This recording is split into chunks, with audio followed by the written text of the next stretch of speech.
Hello, mnaendeleaje? Habari za mashughuli. Watu wengi mlikuwa mnaniuliza dawa, mtu anasema kwa kweli Wema tunaibiwa mara kwa mara. Ninaletea dawa ya wizi. Achana na hivyo, mtu mwenye kutoka mtandaoni anakuambia natuma nyuki. Natuma nini? Natuma nyoka. Nyoka anaitumaje kwa kweli?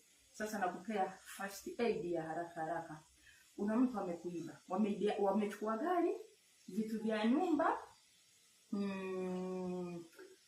Yaani mtu akaja kavunja zizi la ng'ombe akazichukua, au mtu akaja akaiba pesa yako. Sasa kitu chenye utafanya, hivi vitu vyote sote tunavifahamu. Unanielewa mwenzangu? Unanunua wembe mpya, sindano mpya, wembe ni mpya. Sasa utakata hivi mwenzangu,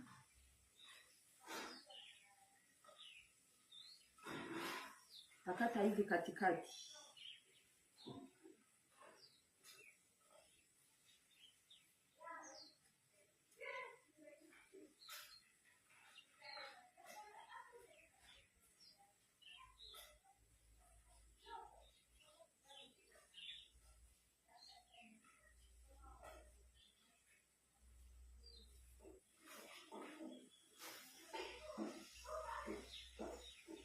Naona mwenzangu, kata hivi katikati.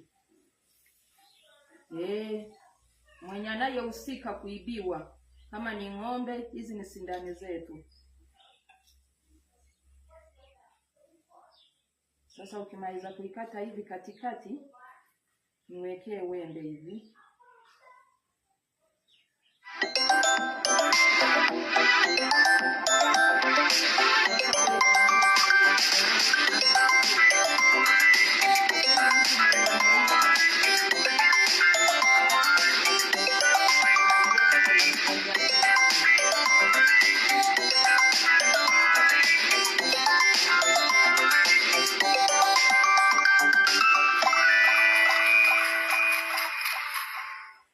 Jamani, wanaonipigia subirini jamani, namalizia. Msije nikajidunga. Haya, nadunga hivi na sindano. Basi unaweka kwa hiyo sehemu yenye wamechukua kitu, kama ni zizi la ng'ombe. Si umedunga, lakini ukiwa unadunga umesema mtu mwenye ameingia kwa nyumba yangu, kwa boma langu, akachukua pesa yangu. Nasema hivi, vitu vyangu ulipopeleka, usiende mbele, penye umefika ndio hapo hapo. Rudi nyuma, rudisha mali yangu.